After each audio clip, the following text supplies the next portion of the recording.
In today's video, I'm going to teach you how to open Etsy Case. We'll walk through exactly where to click inside Etsy so you can view your case options and start the official process, whether you're a buyer checking on an issue with an order or a seller reviewing cases from your customers. First, head to Etsy's website and look for your account icon in the top right corner. Give that a click to open your account menu. If you aren't already signed in, you'll be prompted to log in before you can continue. From that account menu, choose Purchases and Reviews. This is the hub for every order you've placed on Etsy, along with the reviews you've left.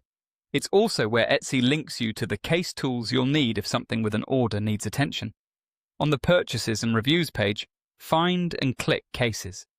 Think of the Cases area as your dashboard for all formal order disputes and resolutions on Etsy. Inside the Cases section, you'll see two views. One is Opened by your buyers. This is most relevant if you're a seller and want to monitor any cases that customers have opened about your shop. The other view is Opened by you. Switch to this to see cases that you, as a buyer, have opened about your own orders. Toggling between these views helps you quickly understand where each case sits and who initiated it. Before you proceed, click Learn about cases. This takes you to Etsy's official guidance, which explains what cases are for, common reasons a case might be opened, and general eligibility rules.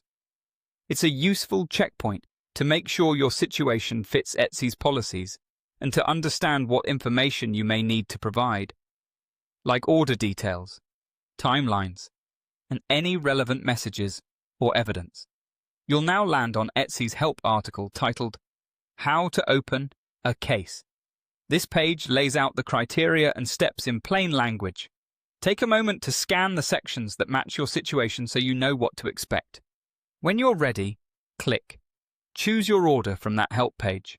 Etsy will guide you to select the specific order you want to address and then walk you through the prompts to open a case. Follow the on-screen instructions carefully. You may be asked to confirm the issue type, add a clear description of what went wrong, and where applicable, attach supporting details. Keep your explanation factual, concise, and focused on the outcome you're seeking, as this helps Etsy review your case efficiently. That's it. You've navigated to the right place, reviewed Etsy's official guidance, and started the case process directly from your order. Thanks for watching, and I hope this walkthrough makes opening an Etsy case straightforward and stress-free.